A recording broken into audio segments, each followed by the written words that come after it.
येतं की 2006च्या पावसामध्ये आमचा सगळे पत्र बरोबर. आमचे सगळे डॉक्युमेंट वाहून गेले. वाहूनच गेले. मग अशा वेळी काय होतं, तुम्हाला MCGM मधून, हां. महानगरपालिकेमधून, त्याच्यानंतर समजा वॉटर डिपार्टमेंट आहे, हां. महसूल विभाग आहे, ह्या सगळ्यांकडून तुम्हाला तुमच्या सोसायटीच्या नावाने किंवा तुमच्या सोसायटीची जी फाईल नंबर असते त्याच्याकडून तुम्हाला डॉक्युमेंट्स काढता येतो. तेव्हा त्याच्यामध्ये खूप बेनिफिट्स असतात. रिक्रिएशनल ग्राउंड असतं, जेव्हा लेआउटमध्ये गार्डन सोडायला लागतं, त्याच्या आतमधले रस्ते असतात, तर त्याचे पण बेनिफिट सोसायटीला रिडेव्हलपमेंटमध्ये मिळाले पाहिजेत. तो एरिया घेणं पण इम्पॉर्टंट आहे. तर तो एरिया, माझी बिल्डिंग समजा आहे समजा त्या 5,000 पैकी 1,000 मीटरवर, मग 1,000 मीटर मध्ये माझा त्या ह्याच्यामध्ये शेअर किती आहे, गार्डनचा शेअर माझा किती आहे, कारण ह्याचे सगळे बेनिफिट तुम्हाला रिडेव्हलपमेंटच्या वेळेला होतात. त्यामुळे 1-2 सोसायट्यांना मला हा अनुभव आला होता की सर्च रिपोर्ट आम्ही काढला, बिल्डिंग होऊन बिल्डिंग त्या ठिकाणी असून जवळजवळ 25 ते 30 वर्ष बिल्डिंग आहे तिथे. लँड ओनरने डेव्हलपरला डेव्हलपरिंग राईट्स दिले होते, डेव्हलपरने त्या बांधली बिल्डिंग, फ्लॅट विकले, 30 वर्ष बिल्डिंग आहे, लोक राहतायत. तरी पण जे लँड ओनर होते त्यांनी नवीन म्हणतात ना, एक थर्ड पार्टी राईट जनरेट केले, जो बिल्डर आताच आहे, आणि त्याला ती जमीन पूर्ण विकली. कन्व्हेन्सचा मुद्दाच हा होता. का तर समजा आताच्या घडीला मला माहीतच नाही माझा मालक कोण आहे, बिल्डर आहे की नाहीये, त्याची ती जी फर्म आहे ती आहे की नाहीये. कारण जर एखादं डॉक्युमेंट आपल्याला एक्झिक्यूट करायचं असेल तर दोन्ही पार्टी साईन करायला हजर पाहिजेत. त्याचे पार्टनर्स आहेत की नाही, आता ती फर्मच डिझॉल्व्ह झाली असेल तर आपण काय करणार. अशा वेळी जेव्हा आधी सिटी सिव्हिल कोर्टामध्ये किंवा कन्झ्युमर कोर्टामध्ये आपण जेव्हा केस टाकायचं फॉर द कन्व्हेन्स, कारण डीम कन्व्हेन्स ही प्रोसिजर 2012 मध्ये आली. त्याच्या आधी पण कन्व्हेन्स होतच होते ना, पण ते कन्व्हेन्स होत असताना काय व्हायचं, जेव्हा लोक कोर्टाकडे दाद मागायला जायची, तिथे डेव्हलपर आणि यायचेच नाही. मग ते एक्झिक्यूट कसं करणार, साईन कोण करणार, मग ती डिक्री कशी होणार त्याची, त्याच्यामध्ये खूप वेळ जायचा. म्हणजे 50 म्हणतात ना, एक 15-20 वर्ष जायची. आम्ही स्वतः आता अशा पण केसेस केलेल्या आहेत की संस्थेने कोर्टामध्ये म्हणतात ना की कन्व्हेन्ससाठी प्रोसिजर केली आहे, 10 वर्ष त्याचा निकाल नाही आलाय, आणि आम्ही सोसायट्यांना असं सांगितलं की तुम्ही एक काम करा की तुम्ही त्याच्यामध्ये संस्थेने समजा एकदा एक केस केली असेल की ओसी नाहीये, कन्व्हेन्स नाहीये, तर तुम्ही त्याच्यातला कन्व्हेन्स हा मुद्दा विथड्रॉ करा. कारण एका गोष्टीसाठी तुम्ही 2 ठिकाणी जाऊ नाही शकत. जर तुम्हाला डीम कन्व्हेन्सला जायचं असेल तर तुम्हाला जी तुम्ही केस फाईल केलेली आहे कन्व्हेन्ससाठी सिटी सिव्हिल कोर्टमध्ये किंवा कन्झ्युमर कोर्टमध्ये, तिथून ही जी तुमची प्रेयर असेल कन्व्हेन्सची ती तुम्ही काढून टाका. मग ती आम्ही विथड्रॉ करून घेतलेली आहे ती प्रेयर, आणि मग त्यांना 3 महिन्यामध्ये कन्व्हेन्स करून मिळाला आहे. म्हणजे ज्या कन्व्हेन्ससाठी त्यांना 15 वर्ष लागली ती गोष्ट त्यांना 3 महिन्यामध्ये मिळाली. प्लस एकदा तुम्ही जेव्हा कन्व्हेन्स करताना ना, डीपी प्लॅन कधी पण चेक करायचा, कारण डीपी प्लॅनमध्ये फ्युचर डेव्हलपमेंटचे पर्स्पेक्टिव्ह सगळे असतात की फ्युचर ह्याच्यामधून डीपी रोड लाईन आहे का, रोड लाईन जाणार आहे का ह्याच्यामध्ये, तर ते सगळे बेनिफिट सगळे तुम्ही जर व्यवस्थित पडताळून म्हणतात ना, चेक करून तुम्ही जर घेतले कन्व्हेन्समध्ये, तर तुम्हाला लगेच म्हणणार ना, आज माझा कन्व्हेन्स झाला तर दुसऱ्या दिवशी तुम्ही रिडेव्हलपमेंटला जाऊ शकता. आपण मी फ्लॅट घेतोय, मी फ्लॅटमध्ये राहतोय, तर आपल्याला वाटतं आपण सेक्युअर आहोत की बाबा नाही, माझा फ्लॅट माझ्या नावावर आहे. पण आपण कधी जेव्हा आपण फ्लॅट घ्यायला जातो तेव्हा आपण बघत नाही की ह्या सोसायटीचा कन्व्हेन्स झालाय का, हे तर आपण कधीच बघत नाही. नमस्कार, मी लीनल देशमुख. नवभारत नवराष्ट्राच्या या पॉडकास्टमध्ये तुम्हा सगळ्यांचं स्वागत आहे. असं म्हणतात ना की शहाण्याने कोर्टाची पायरी चढू नये, पण अनेकदा असे प्रसंग येतात की काही कागदपत्रांसाठी का असेना आपल्याला कोर्टाचीच मदत घ्यावी लागते. आता रिडेव्हलपमेंटच घ्या ना, त्यासाठी लागणार एक अत्यंत महत्त्वाचं कागदपत्र म्हणजेच कन्व्हेन्स किंवा डीम कन्व्हेन्स. आता यातला नेमका फरक काय आहे आणि ते का गरजेचं आहे ते आज आपण या पॉडकास्टमधनं समजून घेणार आहोत. आज आपल्यासोबत जे ॲडव्होकेट आहेत त्यांना या क्षेत्राचा 13 वर्षांचा अनुभव आहे. सगळ्यात आधी आपण स्वागत करूयात ॲडव्होकेट निकिता गावडे हिचं. हाय निकिता, तुझं खूप खूप स्वागत आहे नवभारत नवराष्ट्राच्या या स्टुडिओमध्ये. नमस्कार. मी असं म्हटलं की शहाण्याने कोर्टाची पायरी चढू नये असं म्हणतात, पण आता रिडेव्हलपमेंटचा विषय सगळीकडेच सुरू आहे आणि सगळ्यांनाच भरपूर प्रॉब्लेम्स येतात. तर अशा वेळी एक सतत सातत्याने एक नाव येतं की डीम कन्व्हेन्स किंवा कन्व्हेन्स. मुळात हे आहे काय? कन्व्हेन्स आणि डीम कन्व्हेन्स ह्याचा जो मेन मुद्दा आहे की ज्या जमिनीवर आपली इमारत आहे, आपली जी संस्था आहे, ती संस्थेचा मालकी हक्क आपल्याकडे असणं हे फार गरजेचं आहे. आता जेव्हा आपले डेव्हलपर आहेत, प्रमोटर आहेत, जेव्हा ते बिल्डिंग कन्स्ट्रक्शन करतात, कन्स्ट्रक्शन झाल्यानंतर आपली सोसायटी फॉर्म होते आणि सोसायटी फॉर्म झाल्यानंतर बिल्डरला अनिवार्य आहे की त्या सोसायटीच्या जमिनीचा हक्क आपल्या सोसायटीच्या नावावर करून देणं. पण ते 90% होतच नाही. बिल्डर बिल्डिंग बांधतात आणि निघून जातात. आपण पण आपला फ्लॅट घेतो, आपल्याला वाटतं आपण आपला फ्लॅट घेतलाय म्हणजे आपली ओनरशिप आहे, आपण आपल्या फ्लॅटमध्ये राहतोय. पण तो फ्लॅट ज्या जमिनीवर आहे, जी इमारत त्या जमिनीवर आहे, तीच आपल्या मालकीची नाहीये. ह्या सगळ्या गोष्टीमुळे कन्व्हेन्स असणं हे फार गरजेचं आहे. मग त्याच्यासाठी म्हणजे फार वर्षापूर्वी आपण सिटी सिव्हिल कोर्टमध्ये जात होतो. कन्झ्युमर कोर्ट हे एक ऑप्शन होतं. पण त्याच्यामध्ये खूप वर्ष लागायची कन्व्हिन्स मिळण्यासाठी. प्लस डेव्हलपर किंवा जे तुमचे लँड ओनर असतील ते यायचेच नाहीत हिअरिंगला. त्यामुळे हा मुद्दा म्हणतात ना, एक 10-15 वर्ष एक प्रोलॉंगिंग होत जायचा. त्यामुळे सोसायटीला फार नुकसान होतं. ह्या काळामध्ये जर बिल्डिंग पडली तर त्याचे सगळे राईट्स लँड ओनरकडे जाणार. मग आपण जर आपला फ्लॅट घेतला एवढे पैसे खर्च करून, त्याचे राईट्स कुठे गेले? बरोबर. त्यामुळे कन्व्हेन्स असणं आजच्या घडीला हे फार महत्वाचं आहे. आणि बहुतेक जे लोक आहेत, सामान्य माणसं आहेत, त्यांना हे अजूनपर्यंत हे कल्पनाच नाहीये ह्या गोष्टीची. आता तू 2 शब्द वापरलेस, एक कन्व्हिन्स आणि डिम कन्व्हिन्स. या दोघांमध्ये काही फरक आहे का? हो, दोघांमध्ये फरक असा म्हणेल, दोन्ही आपल्याला हा कन्व्हिन्सच्या रिगार्डिंगच आहे. पण कन्व्हिन्स म्हणजे कसं, जर तुमचा जो डेव्हलपर आहे, तुमचा जो ज्यांनी बिल्डिंग कन्स्ट्रक्ट केलेला बिल्डर आहे, तो तुम्हाला कन्व्हिन्स करून द्यायला रेडी आहे. तुमचा जो बिल्डिंगच्या खालची जी जमीन आहे त्याची मालकी तुम्हाला ट्रान्सफर करून द्यायला रेडी असेल, तर तो डायरेक्ट समजा आला आणि कन्व्हिन्सवर साईन केलं, आपण रजिस्ट्रेशन केलं. हा एकदम सिंपल ही प्रोसिजर आहे. पण ही होत नसल्यामुळे बहुतेक भरपूर सोसायट्यांचे नुकसान व्हायला लागले.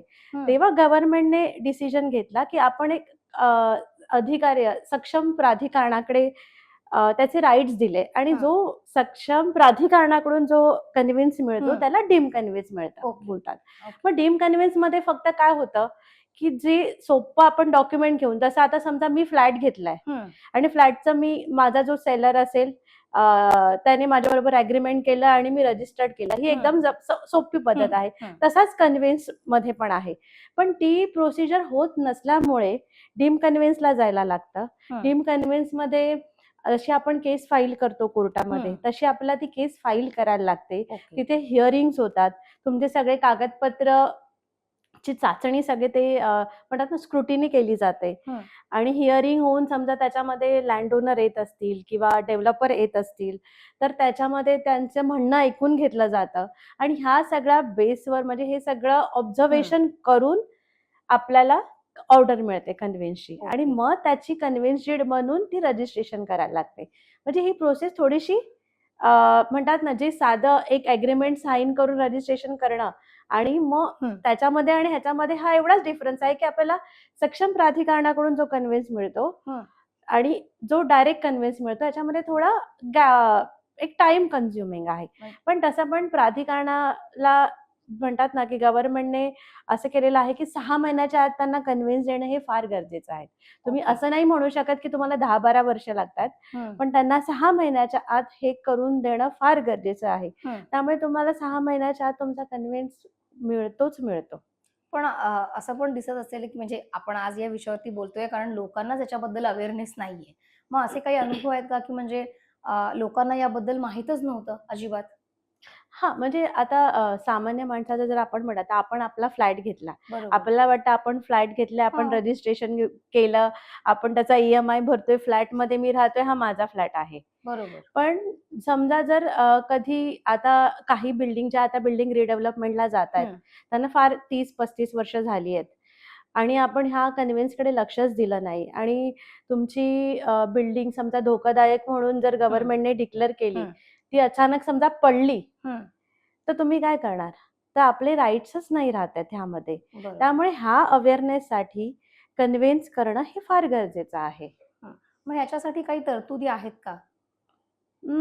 हा, तरतुदी म्हणजे कसं, आता मुख्य गोष्ट म्हणजे जेव्हा आपली सोसायटी रजिस्टर्ड होते, फॉर्म होते, तेव्हा आपली सोसायटी ही बायलॉज वर चालते, उपविधीमध्ये चालते. जर तुम्ही उपविधीचं पहिलं पेज ओपन केलात ना, तर कन्व्हिन्स करणं हे कमिटी सोसायटीचं बंधनकारक आणि हे बोलतात ना की मेन ब्रीदवाक्यासारखंच हा आहे की ते मेन कामच आहे. जेव्हा आपली कमिटी असते म्हणजे सोसायटी आपली बायलॉज प्रमाणे चालते.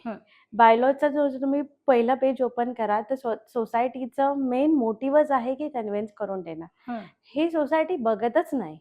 ते त्यांच्या म्हणतात ना सोसायटी इतर गोष्टीमध्येच आपला वेळ वाया घालवतात.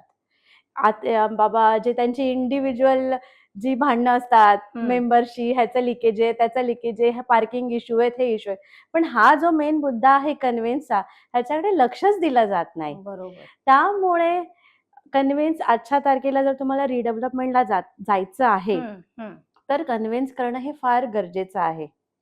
प्लस लोकांना असं वाटतं ना की रिडेव्हलपमेंट करतानाच लोकांना वाटतं आपल्याला कन्व्हिन्स करायचं आहे, तर लोक तेव्हाच जातात. मी आता तोच प्रश्न विचारणार होते की फक्त तेव्हाच गरजेचं असतं की इतर वेळी पण असायला हवा? नाही, तर लोकांना असं वाटतं आता आपल्याला रिडेव्हलपमेंटला जायचंय तर आपण आता कन्व्हिन्स करून घेतला पाहिजे, तेव्हाच लोक म्हणजे लोकांचा एक म्हणतात ना की असा हे झालंय, पॅटर्न झालंय की रिडेव्हलपमेंटला जायचं तर आता आपण कन्व्हिन्स करून घेतला पाहिजे. पण असं नाहीये. जर तुमची सोसायटी रजिस्टर्ड झालीये, 4 महिने झाले तुमच्या सोसायटीला रजिस्ट्रेशन करून, त्याच्यानंतर तुम्ही कधीही कन्व्हिन्स करू शकता. Okay. Maharashtra ownership of flat act मध्ये आपले अग्रीमेंट रजिस्ट्रेशन होतात, जे आपण डेव्हलपरकडून फ्लॅट घेतो, त्याच्या अंतर्गत आपल्याला कन्व्हिन्स मिळतो. आणि एकदा का तुमचं फ्लॅट रजिस्ट्रेशन झालं, तुम्ही समजा तुमचे सगळे बिल्डिंग मध्ये फ्लॅट विकले गेले, तुम्ही सोसायटी फॉर्म केली की 4 महिन्याच्या आत त्या बिल्डरला आपल्याला कन्व्हिन्स करून द्यायचा असतो. बरोबर. तो करून देत नाही. म्हणून 4 महिन्यानंतर जर समजा आपण त्यासाठी डेव्हलपरला नोटिसेस वगैरे पाठवतो, आपण म्हणतात ना सोसायटी फॉर्म करताना त्याला सांगतो पण आम्हाला कन्व्हिन्स करून दे, आणि हे सगळं आपल्याला अग्रीमेंट मध्ये लिहिलेलं असतं. ते आपण अग्रीमेंटचे क्लॉजेस पण आपण कधी वाचत नाही. आपण फक्त जी अग्रीमेंट व्हॅल्यू बघतो, किती आपल्याला स्टॅम्प ड्युटी भरायची, आपण तेवढंच बघतो. पण त्या अग्रीमेंट मध्ये ना आपण स्वतः कन्व्हिन्सचे लिगल चार्जेस डेव्हलपरला दिलेले असतात. जर तुम्ही तुमचं अग्रीमेंट ओपन करून बघाल ना, त्याच्यामध्ये लिहिलेलं आहे की लिगल चार्जेस आपण ऑलरेडी डेव्हलपरला दिलेले आहेत. लिगल चार्जेस म्हणजे कोणते? सोसायटी फॉर्म करून द्यायचे, प्लस कन्व्हिन्स करून द्यायचे, जे की आपण कधीच बघत नाही. त्या अग्रीमेंटच्या क्लॉजेस मध्ये पण मेन्शन केलेलं असतं की डेव्हलपरला एकदा का त्याचे सगळे सेल कंपोनंट विकून झाले, सोसायटी फॉर्म करून झाली की ही जागा सोसायटीच्या नावावर करून त्याने देणं बंधनकारक आहे. हे आपल्या अग्रीमेंट मध्येच लिहिलेलं असतं, जे की आपण कधीच वाचत नाही. ते कारण आपल्याला सवय आहे ना, तहान लागली की आपण विहीर खोदायला जातो, पण त्याच्या आधी आपण हे करत नाही. तर एक असं म्हणता येईल की रिडेव्हलपमेंटचा हा विषय तर वेगळा, की तेव्हा आपण कन्व्हिन्स करायला जातो. पण काही सोसायटी असतात की त्यांना रिडेव्हलपमेंट करायची नाहीये, त्यांना समजा मेजर रिपेअर करायचंय, तर तुमच्याकडे जेव्हा कन्व्हिन्स असतो तेव्हा तुम्ही हाऊसिंग लोन घेऊ शकता. बँकेकडून तुम्हाला लोन मिळतं. एकदा की ती जागा तुमच्या नावावर झाली की तुम्ही सोसायटी ओनर झाली, तर तुम्ही मॉर्गेज करा ती प्रॉपर्टी, बँकेकडून लोन घ्या, इव्हन तुम्ही सेल्फ रिडेव्हलपमेंट पण करू शकता. लोन घेऊन तुम्ही स्वतः तुमची बिल्डिंग बांधू शकता. आणि एक तुम्हाला प्लॅटफॉर्म मिळतो की जर तुम्हाला बिल्डरकडे समजा रिडेव्हलपमेंटला द्यायचं आहे, तर तुमची निगोसिएशन पॉवर वाढते की माझ्याकडे माझं टायटल आहे, तर मी म्हणतात ना की आपलं जे टेबलवरचं डिस्कशन असतं त्याच्यात आपल्याला एक आपला मेन मुद्दा मांडता येतो की आपण ओनर आहोत. त्यामुळे आपण ओनर असल्यामुळे तुमचं टायटल क्लिअर असतं. तुम्हाला जो म्हणतात ना की FSI असतो, ऍडिशनल FSI असतो, TDR असतो, जे डेव्हलपमेंटचे बेनिफिट्स असतात ते तुम्हाला मिळतात. ह्या सगळ्या गोष्टींसाठी तुम्ही ही तरतूद आधीच करून ठेवलेली खूप चांगली आहे ना, की बाबा रिडेव्हलपमेंटला जायचंय आणि जर तुम्ही त्याच्या आधी करायला गेलात तर ते खूप म्हणतात ना की त्याच्यामध्ये खूप वेळ जातो. प्लस त्याच्यासाठी जी कागदपत्रे लागतात ती पण आपल्याकडे आहेत की नाही ते पण आपल्याला सगळ्या गोष्टी बघायला पाहिजेत. आणि पैसा उगाच खर्च होतो. हो, बरोबर आहे. तू आता मध्ये उल्लेख केला, मोफाचा उल्लेख केला, ते नेमकं काय आहे आणि त्यामध्ये कन्व्हिन्स बाबतच्या काय तरतुदी आहेत? मोफा म्हणजे काय? Maharashtra flat ownership act 1963. याच्यामध्ये कसं होतं की हा ऍक्ट जे आपण फ्लॅट घेतो तर ह्या आपल्या फ्लॅट घेणाऱ्यांच्या हितासाठी हा कायदा बनवला होता. त्यामुळे ह्याच्यामध्ये ह्या ऍक्टच्या अंतर्गत सेक्शन 11 मध्ये डेव्हलपरने आपल्याला कन्व्हिन्स देणं हे म्हणजे एक बंधनकारक आहे. ते बंधनकारक असल्यामुळे आपल्या जर अग्रीमेंट मध्ये मोफा असेल, मोफाच्या अंतर्गत आपला अग्रीमेंट झाला असेल तर आपण जर समजा कन्व्हिन्स आपल्याला डेव्हलपरने नाही दिला तर आपण डीम कन्व्हिन्सला जाऊ शकतो. ओके. म्हणजे हा फक्त त्याच्यातल्या तरतुदीनुसार आपण हे करू Yes. शकतो. पण आता नेमकं कोणत्या सोसायटी ज्या असतात त्या डीम कन्व्हिन्ससाठी पात्र असतात? ज्या सोसायट्या आहेत त्या महाराष्ट्र कोऑपरेटिव्ह फ्लॅट ऍक्टच्या अंतर्गत नोंदणीकृत झालेल्या आहेत.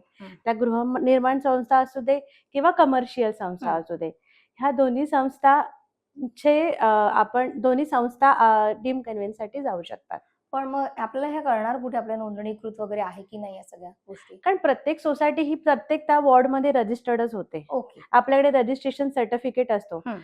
जे आता पूर्ण ऑल ओव्हर मुंबईमध्ये किंवा मुंबई सबअर्बन म्हणा किंवा सिटीमध्ये म्हणा, मोर दॅन 30 खूप सोसायटी, म्हणजे हे नाही सांगू शकत मी, खूप सोसायट्या आहेत की त्या नोंदणीकृतच आहेत. त्याशिवाय आपली सोसायटी फॉर्मच जोपर्यंत होत नाही तर ती म्हणजे एक म्हणतात ना, 2 प्रकारच्या सोसायट्या असतात. एक तर पगडी सिस्टीम असते प्लस एक नोंदणीकृत संस्था असते. आणि आपल्या याच्यामध्ये सगळ्या ह्या नोंदणीकृतच संस्था आहेत. ओके. आणि आता समजा एखाद्या इमारतीच्या म्हणजे एखाद्याला काढायचं असेल डीम कन्व्हिन्स तर त्यांना कोणती कागदपत्र आवश्यक असतात? कागदपत्र म्हणजे एक तर तुमचं सोसायटीचं रजिस्ट्रेशन सर्टिफिकेट लागतं. त्याच्यानंतर तुमच्या बिल्डिंगला ओसी आहे की नाही, ऑक्युपेशन सर्टिफिकेट. प्लस जर ओसी हे एक बंधनकारक नाहीये पण तुमच्या बिल्डिंगला कमेन्समेंट सर्टिफिकेट, म्हणजे जर समजा तुमची 9 माळ्याची बिल्डिंग आहे तर 9 माळ्यापर्यंतच तुम्हाला सीसी आहे, परमिशन मिळाली आहे की नाही त्याचं सर्टिफिकेट असतं. म्हणजे ह्याच्यात मी थोडंसं एक्सप्लेन करते की जेव्हा आपण बिल्डिंग बांधतो तेव्हा पहिली तुम्हाला आयओडी मिळते, इंटिमेशन ऑफ डिसअप्रुव्हल. आयओडी मिळाल्यानंतर तुम्हाला सीसी मिळते. सीसी म्हणजे जेवढे फ्लोअर्सची तुमची बिल्डिंग आहे त्याची परमिशन मिळते तुम्हाला. आणि नंतर एकदा तुमची सीसी, समजा मला डेव्हलपरला 10 माळ्याची परमिशन मिळाली तर 10 माळ्यानंतर त्याची बिल्डिंग पूर्ण बांधून झाल्यानंतर त्याला ओसी मिळते, म्हणजे ऑक्युपेशन सर्टिफिकेट, की ही बिल्डिंग आता आपण राहण्यासाठी देऊ शकतो. तर हे 3 कागदपत्र असतात. त्यात जर तुमच्याकडे आधी 2018च्या पूर्वी ओसी ही कंपल्सरी होती की डीम कन्व्हिन्ससाठी ओसी ही कंपल्सरी आहे. पण मुंबईमध्ये भरपूर सोसायट्या आहेत की त्यांना ओसीच नाहीये. मग अशा बिल्डिंगने काय करायचं? ओसी नाहीये, बिल्डर समजा निघून गेलाय, बिल्डिंग माहीतच नाहीये सोसायटीवाल्यांना की बिल्डर आहे की नाही, जिवंत आहे की नाही, त्याची फर्म अजूनपर्यंत आहे की नाही, आणि ओसी तुम्हाला डेव्हलपरच देऊ शकतो. मग जर समजा डेव्हलपरच नाहीये मग ओसी कुठून येणार? आणि त्याचा हा खर्च सोसायटीला परवडण्यासारखा नसतो. बरोबर. म्हणून नंतर 2018 मध्ये 22 जून 2018 मध्ये एक GR काढला गव्हर्नमेंटने फॉर द डीम कन्व्हिन्स. त्याच्यामध्ये ओसी हा म्हणतात ना एक रिक्वायरमेंट होती ओसीची, ती काढूनच टाकली. ओसी नसेल तरी चालेल, तरी तुमच्या बिल्डिंगचं कन्व्हिन्स होऊ शकतं. ओके. एक सीसी आहे पण सीसी पाहिजे. कारण काही बिल्डिंग आहेत की 1 माळ्यापर्यंत परमिशन आहे पण 5 माळ्याच्या बांधल्यात. बरोबर. अशा पण बिल्डिंग आहेत ज्या अनधिकृत आहेत. मग त्याचा एरिया आपल्याला काढता येत नाही ना, कारण त्यांना परमिशनच मिळाली नाही आणि तेवढा तुम्ही एरिया एक्स्ट्रा कन्झ्युम केलेला आहे. तर अशा वेळी तुम्ही काय करणार? त्यामुळे हा बिल्डिंग फुल सीसी असणं हे म्हणजे म्हणतात ना बंधनकारक आहे. पण आता असं पण असेल ना, दिसून येत असेल की बाबा खूप जुन्या सोसायटी आहेत, त्यांच्याकडे मग कागदपत्रच नाही आहेत काही ह्याच्यासाठी लागणारे, मग अशा वेळेला काय करायचं? बहुतेक सोसायट्यांचं असं आम्हाला ऐकायला येतं की 2006च्या पावसामध्ये आमचे सगळे पत्र, आमचे सगळे डॉक्युमेंट वाहूनच गेले. मग अशा वेळी काय होतं, तुम्हाला MCGM मधून, महानगरपालिकेमधून, त्याच्यानंतर समजा वॉटर डिपार्टमेंट आहे, महसूल विभाग आहे, ह्या सगळ्यांकडून तुम्हाला तुमच्या सोसायटीच्या नावाने किंवा तुमच्या सोसायटीची जी फाईल नंबर असते त्याच्याकडून तुम्हाला डॉक्युमेंट्स काढता येतात. आता तर ज्या नवीन बिल्डिंग आहेत त्यांचे तर तुम्हाला ऑनलाईनच गव्हर्नमेंटच्या साईटवर तुम्हाला डॉक्युमेंट्स मिळतात. प्लस तुम्हाला रिक्वायरमेंट मध्ये तुम्हाला एक प्रॉपर्टी कार्ड लागतं, म्हणजे मालमत्ता पत्रक. ज्या जमिनीवर तुमची बिल्डिंग उभी आहे त्याचा एक सिटी सर्वे नंबर असतो. ओके. तो सिटी सर्वे नंबरचा तुम्हाला प्रॉपर्टी कार्ड लागतं. 7/12 लागतो. त्याच्यानंतर सगळ्या मेंबर्स, जेवढे तुमचे मेंबर्स आहेत सोसायटीमध्ये, त्यांचे रजिस्टर्ड ॲग्रीमेंट लागतात. IOD, CC, OC या तिघांपैकी जे तुमच्याकडे OC नसेल तर CC तरी पाहिजे. ओके. हे डॉक्युमेंट, हे सगळे महानगरपालिकेचे डॉक्युमेंट्स आहेत, हे सगळे आहेत. प्लस तुमचा बिल्डिंग अप्रूव्ड प्लॅन असतो, बिल्डिंगचा एक प्लॅन असतो. त्याच्यामध्ये जे डेव्हलपरने आपल्या कन्स्ट्रक्शन केलेली आहे बिल्डिंग, तर त्याच्यामध्ये आपला एरिया वगैरे सगळे मेन्शन केलेले असतात. तर तो प्लॅन लागतो एक आपल्याला. समजा ह्याच्यामध्ये अजून एक आहे की आर्किटेक्ट सर्टिफिकेट लागतं. आर्किटेक्ट सर्टिफिकेट का लागतं, तर कधी कधी काय असतं ना, मोठा लेआउट असतो, म्हणजे 10,000चा लेआउट असेल किंवा 5,000 स्क्वेअर मीटरचा लेआउट आहे आणि त्याच्यात खूप सोसायटीज आहेत, म्हणजे मोर दॅन 2 सोसायटी आहेत. मग त्याच्यामुळे त्या 5,000 पैकी माझ्या बिल्डिंगचा एरिया किती आहे, बरोबर. तो मला एरिया, माझी एंटायटलमेंट जी आहे ती मला काढायला लागते. तर ते आपल्या आर्किटेक्टकडून, वास्तुविशारदकडून आपल्याला ते एक सर्टिफिकेट घ्यायला लागतं की बाबा ह्या 5,000 मधून माझा 1,000 मीटर आहे. हा, प्लस त्याच्यामध्ये पण फार अजून डिटेलमध्ये बघायला गेलं तर जेव्हा लेआउट असतो तेव्हा त्याच्यामध्ये खूप बेनिफिट्स असतात. रिक्रिएशनल ग्राउंड असतं, जेव्हा डेव्हलप लेआउटमध्ये गार्डन सोडायला लागतं, त्याच्या आतमधले रस्ते असतात, तर त्याचे पण बेनिफिट सोसायटीला रिडेव्हलपमेंटमध्ये मिळाले पाहिजेत. तो एरिया घेणं पण इम्पॉर्टंट आहे. तर तो एरिया, माझी बिल्डिंग समजा आहे समजा त्या 5,000 पैकी 1,000 मीटरवर, मग 1,000 मीटर मध्ये माझा त्या ह्याच्यामध्ये शेअर किती आहे, गार्डनचा शेअर माझा किती आहे, कारण ह्याचे सगळे बेनिफिट तुम्हाला रिडेव्हलपमेंटच्या वेळेला होतात. त्यामुळे हे सगळे म्हणतात ना की हे सगळं कॅल्क्युलेशन करण्यासाठी आपल्याला एक आर्किटेक्ट सर्टिफिकेट लागतं. ओके, बरोबर. म्हणजे हे साधारणपणे एवढे डॉक्युमेंट्सची आपल्याला गरज लागते. तू डीम कन्व्हेन्सला आधी लागणारे कागदपत्र सगळे समजावून सांगितलीस की आपल्याला कोणकोणते कागदपत्र काढायला लागणार आहे, पण आता ही नेमकी प्रक्रिया काय आहे, म्हणजे ही काढण्याची डीम कन्व्हेन्सची, ती एकदा समजावून सांगशील? हा, पहिले तर आपण जे कागदपत्र काढलेली आहेत ते आपल्याला पूर्ण स्क्रुटिनी करायला लागतं. स्क्रुटिनी करून झाल्यावर आपण सर्च रिपोर्ट घेतो. सर्च रिपोर्ट का घेतो, की आता समजा माझी बिल्डिंगला 25 वर्ष झाली आहे समजा, तर 25 वर्ष झाली तर ह्याच्या आधी काही झालंय का, की ह्याच्या आधी काही डॉक्युमेंटेशन झालंय का. कधी कधी काय होतं ना, की डेव्हलपर बिल्डिंग बांधतो, निघून जातो, लँड ओनर पण तसेच असतात आणि लँड ओनर एका थर्ड पार्टीला विकून टाकतात. आपल्याला जरी बिल्डिंग तिथे असली तरी पण लँड विकून टाकतात, परस्पर विकून टाकतात असे. आणि माझ्या बाबतीत खूप वेळा, म्हणजे माझ्याकडे जे प्रकरण आलेले आहेत त्याच्यामध्ये हे झालेले आहेत. नक्कीच जाणून घ्यायला आवडेल, कारण बरेचदा असं होतं की प्रॉपर्टी संदर्भात खूप जणांची फसवणूक होते. हो. पुनर्विकासाचा तर मुद्दा फार मोठा आहे, पण किमान ह्यातल्या आम्हाला काही म्हणजे उदाहरणं देऊ शकशील तर प्लीज तू दे. हा, म्हणजे काय करतात ना, लँड म्हणजे 1-2 सोसायट्यांना मला हा अनुभव आला होता की सर्च रिपोर्ट आम्ही काढला, बिल्डिंग होऊन, बिल्डिंग त्या ठिकाणी असून जवळजवळ 25 ते 30 वर्ष बिल्डिंग आहे तिथे. लँड ओनरने डेव्हलपरला डेव्हलपरिंग राईट्स दिले होते, डेव्हलपरने त्या बांधली बिल्डिंग, फ्लॅट विकले, 30 वर्ष बिल्डिंग आहे, लोक राहतायत. तरी पण जे लँड ओनर होते त्यांनी नवीन म्हणतात ना एक थर्ड पार्टी राईट जनरेट केले, जो बिल्डर आताच आहे, आणि त्याला ती जमीन पूर्ण विकली. म्हणजे मग त्याच्यामध्ये काय होतं, सर्च काढल्यामुळे आपल्याला त्या एंट्रीज कळतात की ह्याच्यामध्ये काय काय आहे. मग अशा वेळी काय होतं, नवीन डेव्हलपर आला, तो डेव्हलपर नंतर सोसायटीला म्हणतात ना की प्रेशराईज करतो की मीच डेव्हलपमेंट करणार.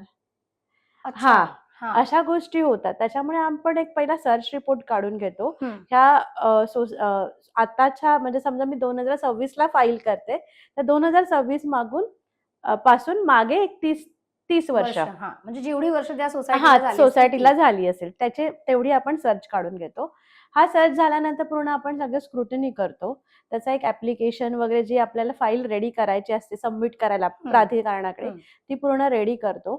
ते रेडी सबमिशनच्या आधी आपण जेवढे कन्सर्न पार्टीज आहेत, म्हणजे आपण एखादी केस फाईल करत असेल तर त्यासाठी जेवढे पार्टीज असतात त्यांना आपल्याला आधी नोटीस सेंड करायला लागते.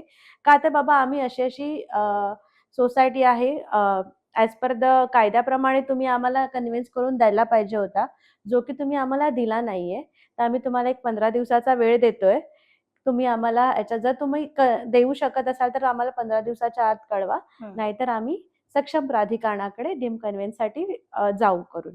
तर ही एक नोटीस द्यायला लागते आपल्याला. मग नंतर आपण प्राधिकरणाकडे आपलं ऍप्लिकेशन पुटअप करतो.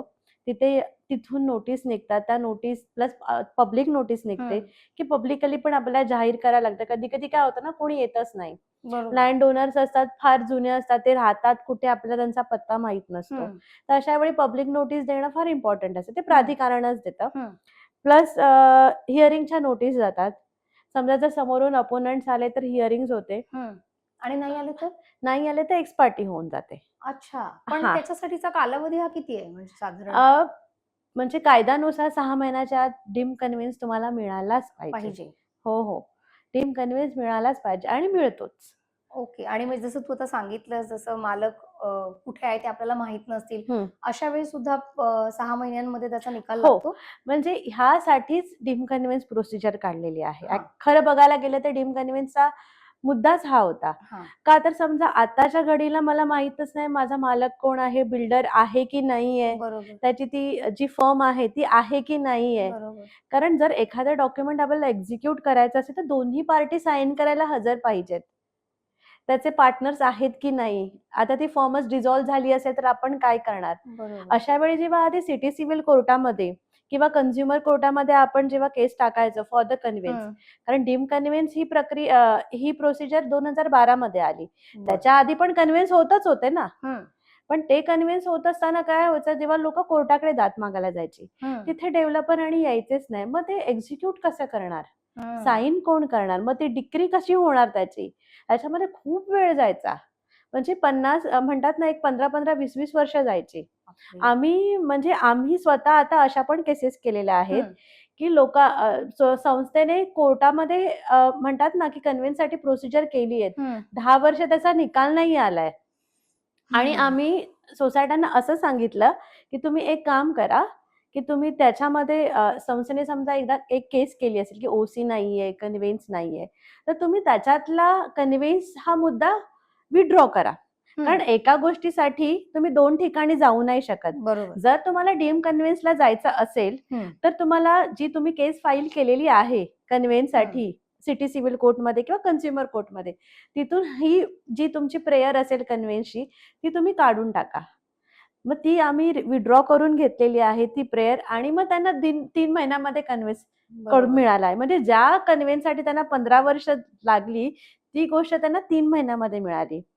ह्यासाठीच ही डीम कन्व्हिन्स प्रक्रिया आलेली आहे, डीम कन्व्हिन्सची प्रोसिजर आली आहे. याच्यामध्ये काय होतं ना की तुम्हाला लँड ओनरच्या साईनची किंवा डेव्हलपरच्या साईनची, ज्या तुमच्या कन्फर्मिंग पार्टी ज्या काय पार्टीज आहेत त्यांची तुम्हाला गरजच नाही लागत. बरोबर. सक्षम प्राधिकरणाला ऑथॉरिटी आहे, त्याच्या बिहाफमध्ये जे तुमचे रजिस्ट्रार आहेत सक्षम ते साईन करतात. आणि ह्याचं रजिस्ट्रेशन हे x party, unilateral trim convince म्हणतात, हे एक्स पार्टी होतं. फक्त रजिस्ट्रेशनला चेअरमॅन, सेक्रेटरी, ट्रेजरर आणि 2 विटनेस एवढ्यांचीच गरज लागते. त्याच्यामुळे म्हणतात ना की डीम कन्व्हिन्स हा जो कालावधी त्याला जो दिलेला आहे 6 महिन्याच्या आत, हे तुमचं होऊन जातं. आता आपण बघ ना, जेव्हा विचार करतो फ्लॅट घेण्याचा, आपण डेव्हलपर बघतो, बस म्हणजे हा डेव्हलपर आहे, अमुक एकेचं खूप नाव आहे, पण ह्या गोष्टीचा आपण कधीच विचार करत नाही की ती जी लँड पार्सल आहे ती कोणाच्या नावावर आहे, त्याच्यामुळे किती प्रॉब्लेम्स होणार असतील. एक्झॅक्टली, बरोबर ना. मला असं वाटतं सोसायटी पण काही चुका करतात या सगळ्या प्रोसिजर मध्ये, म्हणजे डीम कन्व्हिन्सच्या बाबतीत असं कधी दिसून आलंय का? चुका करतात म्हणजे काय करतात माहितीये का, एकतर आजच्या तारखेमध्ये कन्व्हिन्स करणं हा म्हणतात ना फार इझी झालेला आहे, पण तो कन्व्हिन्स प्रॉपर झाला पाहिजे. ओके. त्यासाठी तुम्ही प्रॉपर सल्ला घ्या. तुम्ही असंच कोणाला पण काम देऊ नका. ज्याला काम द्याल त्याला ह्या गोष्टीचं नॉलेज आहे का, प्लस त्याला त्याचा अनुभव आहे का, ते तुम्ही बघा. कारण माझा कन्व्हिन्स असा झाला पाहिजे ना की आज माझा कन्व्हिन्स रजिस्टर्ड झाला तर मी लगेच दुसऱ्या दिवशी रिडेव्हलपमेंटला जायला पाहिजे. हे फार महत्वाचं आहे. समजा तुम्हाला कन्व्हिन्स तुम्ही मागितला XYZ एरिया, आता तुमचा 1000 मीटर मागितलाय पण तुम्हाला कन्व्हिन्स 500 मीटरचाच मिळाला, जो की तुम्ही बरोबर केलाच नाहीये, तर अशा वेळी म्हणतात ना की तुमचं फार नुकसान होतं की तुमचा 1000 मीटरचा एरिया आहे आणि तुम्ही 500 मीटर तुम्हाला मिळालाय, त्या 500 मीटरवर आहे ती बिल्डिंग पण नाही बांधू शकत. बरोबर. असे फार झालेले आहेत. जे जुने काही कन्व्हिन्स केलेले आहेत, माझ्या बाबतीत झालं आहे की आम्ही जे जुने कन्व्हिन्स केलेले होते काही सोसायटीने, त्यांनी कोणाला तरी एजंटला काम देतात ज्याला की याला माहीतच नसतं. अशा वेळी ते लोक नॉर्मल जे ड्राफ्टिंग आपण म्हणतात ना, जे फॉर्मॅट असतं त्याच्यामध्ये बसून देतात. पण ते बघत नाही की ह्या सोसायटीला किती एरिया मिळाला पाहिजे, त्यांची म्हणजे त्यांचा किती FSI कन्झ्युम झालाय, बॅलन्स FSI आहे का, त्या प्लॉटमध्ये RG ग्राउंड आहे का, इंटरनल रोड्स आहेत का. कधी कधी काय होतं, बिल्डिंग बांधताना आपला सेटबॅक एरिया जातो, आपण रस्ता जातो, तर त्या रस्त्याच्या रोडचे पण आपल्याला बेनिफिट मिळतात रिडेव्हलपमेंटला जाताना. तर ते आपण बेनिफिट घेतलेत का कन्व्हेन्स मध्ये. कारण हे काहीच नसेल ना, तर तुम्हाला पुढचा लोक कन्व्हेन्स हा रिडेव्हलपमेंट साठीच करतायत.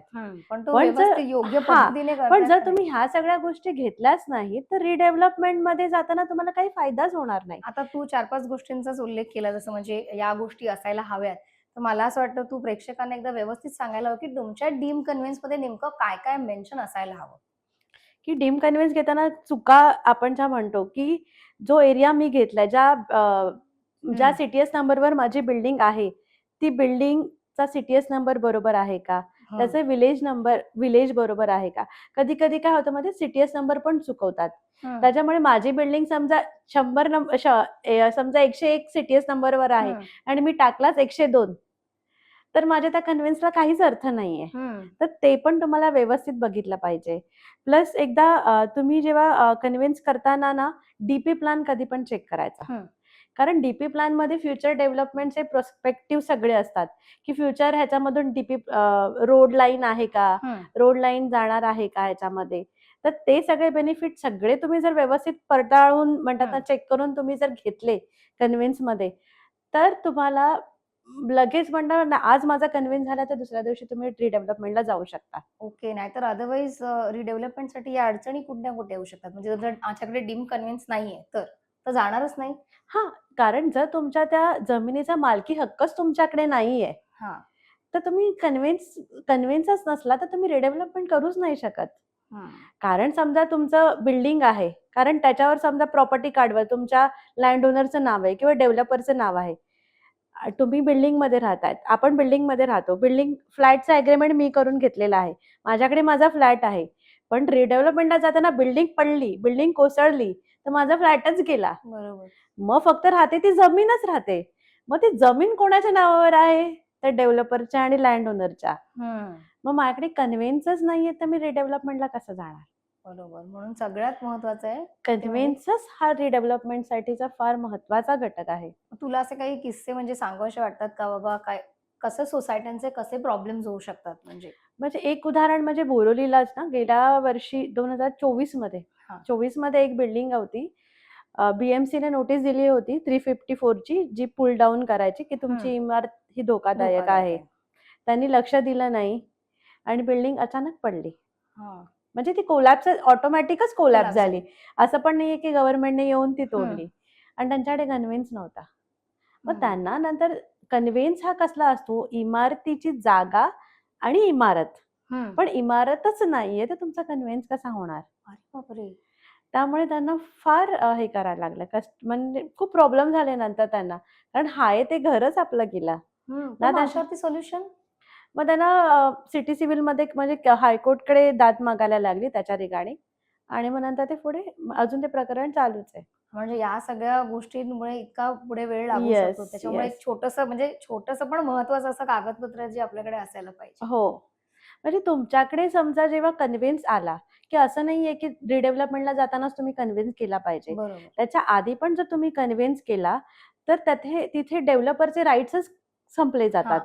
जेव्हा डेव्हलपरचे राईट्सच संपतात तर तो तुम्हाला म्हणतात ना की त्रास पण नाही देत. आता डीम कन्व्हेन्स आपल्याला काय नेमकी पॉवर देतं? म्हणजे प्रत्येक आपल्या नॉर्मल लोकांना डीम कन्व्हेन्स आपल्याकडे आहेत म्हणजे आपल्याला कोणते अधिकार मिळाले? म्हणजे समजा तुम्हाला रिडेव्हलपमेंटला जायचंय तर ते तुम्हाला एक इम्पॉर्टंट आहे, ही एक इम्पॉर्टंट गोष्ट आहे. तुम्हाला जर समजा मेजर रिपेअरिंग करायचं आहे, कारण रिपेअरिंग आजच्या तारखेला करायचं म्हणजे फार खर्चिक बाब आहे. ती आपल्याला सामान्य लोक म्हणतात ना की आपण ती करायला गेलो तर ती नाही परवडत सोसायटीच्या लेवलला. त्यामुळे त्यासाठी एक तुम्हाला लोन मिळतं. सेल्फ डेव्हलपमेंट तुम्ही करू शकता, लोन काढून सेल्फ डेव्हलपमेंट करू शकता. प्लस जर समजा तुमचा डेव्हलपर आहे तो तुम्हाला त्रास देतोय, तर त्याचे कन्व्हेन्स एकदा केल्यामुळे त्याचे राईट संपुष्टात येतात.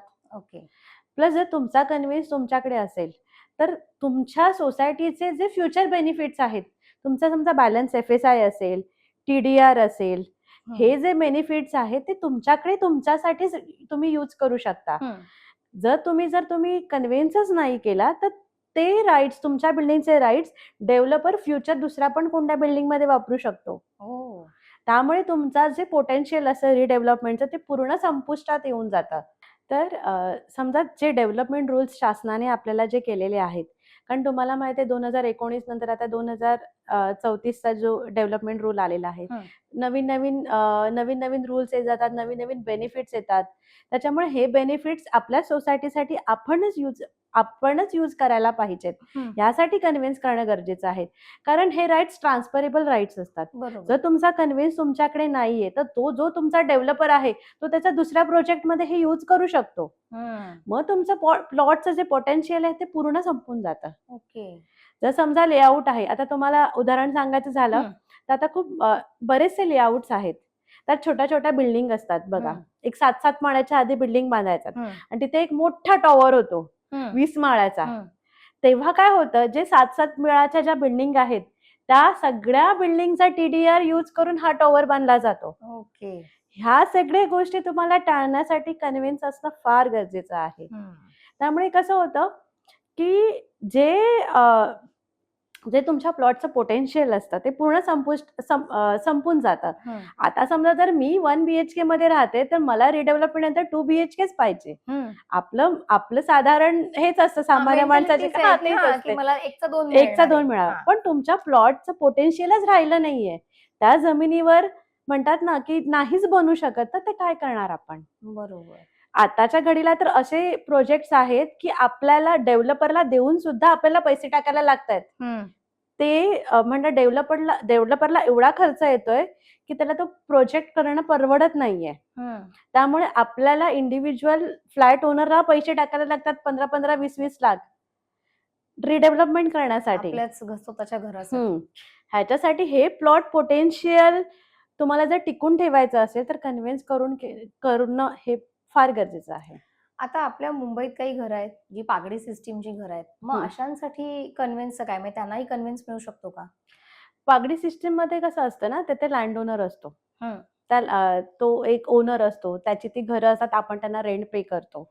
तर अशा वेळी जर समजा त्या जो लँड ओनर आहे त्याने समजा जर ओनरशिप करून दिली, त्या जे टेनंट आहे त्याला जर समजा ओनरशिप करून दिली आणि त्या ओनरशिपच्या बेसवर जर आपण सोसायटी फॉर्म केली तर आपण कन्व्हिन्स नक्की करू शकतो.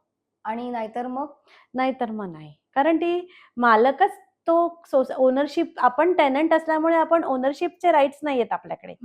आणि डीम कन्व्हिन्स किंवा कन्व्हिन्स कसं म्हणतं की flat ownership act, Maharashtra flat ownership act आहे, पण आपल्याकडे ओनरशिपच नाहीये त्या घराची. त्याच्यामुळे मग आपण कसं कन्व्हिन्स करून घेणार. तिथे सोसायटीज फॉर्म नसते बघा. जे पागडीची सिस्टीम्स आहेत ना, तिथे आपण सोसायटीज फॉर्म नसते.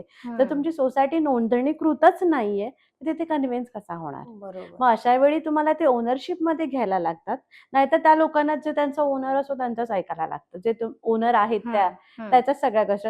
मग ते अशा वेळी रिडेव्हलपमेंटला जर समजा कधी जायचं असेल त्या बिल्डिंगला तर तो ओनर कधी कधी डेव्हलपरशी डायरेक्ट डील करतो आणि तो मग रिडेव्हलपमेंट, समजा ती खरंच बिल्डिंग मोडकळीस आली असेल तर तो ओनर डायरेक्ट डील करतो डेव्हलपरशी आणि मग ते कन्स्ट्रक्शनला ती हे करतात, रिडेव्हलपमेंटला जातात. पण मग अशा वेळी टेनंट आणि त्याच्यामध्ये पण कम्युनिकेशन होतं. तेव्हा काय होतं ना, आपला जो मुद्दा असतो तो थोडा म्हणतात ना की ते म्हणणं जे आपण म्हणतो ते मान्य होईल की नाही ह्या गोष्टी येतात. ते जरा थोडासा ओनर असल्यामुळे त्याचं वेटेज जास्त येतं. अनुभव आहे का तुला पागडी सिस्टीमच्या याचा, की बाबा त्यांना आपण कन्व्हिन्स करून दिलं आणि त्याच्यानंतर त्यांना घरं वगैरे मिळाले, तसं काही? ते पागडीचं सध्या तरी नाही मी असं केलं, पण एक आहे की आम्ही ओनरशिप मध्ये कन्वर्ट करून दिले होते की तो डेव्हलपर रेडी होता, डेव्हलपर रिडेव्हलपमेंट करायला रेडी होता. त्यामुळे जे काय ओनरचे राईट्स होते ते ओनरने प्रोटेक्ट करून घेतले आणि जे टेनंट होते त्या टेनंटने ओनरशिप मध्ये ट्रान्सफर करून सोसायटी फॉर्म केली आणि मग त्यांनी कन्व्हिन्स करून घेतला. एकदा तुमची सोसायटी जर रजिस्टर्ड झाली तर तुम्ही कन्व्हिन्स करून घेऊ शकता आणि मग ते रिडेव्हलपमेंट लागले. तर जसं तू म्हणालीस हे एक डॉक्युमेंट सगळ्यात इम्पॉर्टंट आहे योग्य व्यक्तीकडनं ते काढून घ्यायला पाहिजे. पण खूप वेळा असं होतं ना, की आपणच टाळाटाळ करतो. हं. कारण आपल्याला त्याची गरज वाटत नाही. आणि जसं आपण मगाशी म्हटलं, की आपल्याला तहान लागली, की आपण विहीर विहीर खणायला खणून. जातो. मग फक्त ते रिडेव्हलपमेंट पुरतंच का मर्यादित राहिलंय डीम कन्व्हेन्स? म्हणजे आता सध्या त्याची गरज तेव्हाच वाटते, जेव्हा आपल्याला रिडेव्हलपमेंट करायची आहे. कारण तेव्हाच आपल्याला आठवतं ना, की अरे आपण रिडेव्हलपमेंटला जातो, पण ही जमीनच आपल्या मालकीची नाहीये. आपण जेव्हा आपण म्हणतो ना, की मी फ्लॅट घेतोय, मी फ्लॅटमध्ये राहतोय. तर आपल्याला वाटतं आपण सिक्युअर आहोत, की बाबा नाही माझा फ्लॅट माझ्या नावावर आहे. बरोबर. पण आपण कधी जेव्हा आपण फ्लॅट घ्यायला जातो, तेव्हा आपण बघत नाही, की ह्या सोसायटीचा कन्व्हेन्स झालाय का? हे तर आपण कधीच बघत नाही. नाही, मी म्हटलं ना मगाशी, हां. की आपण बघणार काय, डेव्हलपर बघणार आहे, त्या फ्लॅटची साईज कशी आहे, त्यात हो. किती आपलं लक्झरियस, लोन लॅविश पास आणि आणि हां, आपलं आणि लोन लोन पास कसं पास. होतंय की हां, नाही. बरोबर. कधी-कधी तर लोकं ओसी आहे की नाही हे पण बघत नाही. कारण आता तर काही बिल्डिंग अशा आहेत ना, अंडर कन्स्ट्रक्शनमध्ये आपण हां. फ्लॅट घ्यायला जातो. काही लोकं तर ते माळ्याला आता समजा मला 22व्या माळ्यावर फ्लॅट घ्यायचा हां. आहे. तर त्या 22व्या माळ्यावरची परमिशन मिळाली की नाही डेव्हलपरला लोकं हे पण बघत नाही. बापरे! समजा तुम्ही 22व्या माळ्याचा ॲग्रीमेंट करून घेतलात आणि 20 माळ्यापर्यंत समजा काही नॉर्म्स आले, की बाबा हाईटचं रिस्ट्रिक्शन आलं. हे एअरपोर्ट आणि ह्या गोष्टी सगळ्या असल्यामुळे तुम्हाला हाईटचं रिस्ट्रिक्शन येतं एव्हिएशनचं. बरोबर. मग मी 20 माळ्याच्या वरती समजा बांधायलाच दिली नाही. हं. मग तुमच्या 22व्या माळ्याचा ॲग्रीमेंट घेऊन काय फायदा? ते लोकं हे पण गोष्टी बघत नाही. तिथे कन्व्हिन्स हे तर खूप लांबची गोष्ट झाली. बरोबर. कन्व्हिन्स हा बघितलाच जात नाही. तू आता बऱ्याच गोष्टी सांगितल्या, की डीम कन्व्हेन्समुळे कसं सगळं अडतं. म्हणजे रिडेव्हलपमेंटचा विषय असू दे, मालकी हक्काचा विषय असू दे. कारण ह्या गोष्टी खरंच आपण कधी बघायला जात बरोबर. नाही. तू जाता-जाता काय सांगशील, की कशा पद्धतीने याचा अवेअरनेस व्हायला पाहिजे लोकांमध्ये? हां, अवेअरनेसचं सांगायचं झालं म्हणजे का सोसायटीनी आपल्या म्हणजे मेंबर्स आहेत हं. सोसायटीमध्ये. आता तुम्हाला मी मगाशी सांगितल्याप्रमाणे आपली सोसायटी ही बायलॉजवर चालते. बरोबर. बायलॉजच्या फर्स्ट पेजवरच लिहिलेलं आहे, की कन्व्हिन्स करणं हे बंधनकारक आहे. कन्व्हिन्स करणं हे फार इम्पोर्टंट आहे. हं. तर आपण कन्व्हिन्सला जातोय, ह्याची अवेअरनेस आधी आपण मेंबर्सना सांगणं गरजेचं आहे. आणि कन्व्हिन्स का इम्पोर्टंट आहे?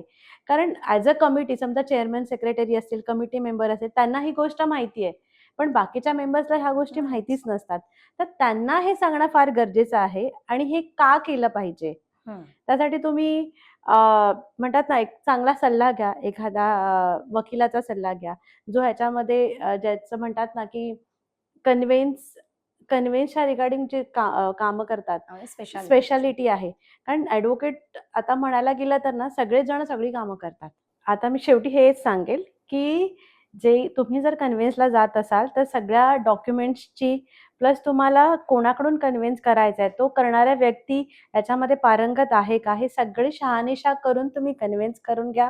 प्लस तुम्हाला आता माहितीच असेल सोसायट्यांचे एजीएम 30 सप्टेंबरच्या आत घ्यायला लागतात. तर ती पण एक डेडलाईन आहे. तुम्ही जनरल बॉडीमध्ये डिस्कशन घ्या, ह्याचं अवेअरनेस करा. लवकरात लवकर अवेअरनेस लोकांना पटवून द्या.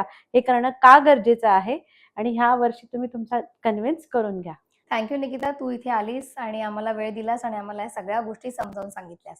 तुम्हालाही आमचा हा व्हिडिओ आवडला असेल तर जास्तीत जास्त लाईक करा, शेअर करा आणि आम्हाला YouTubeला सबस्क्राईब करायला विसरू नका.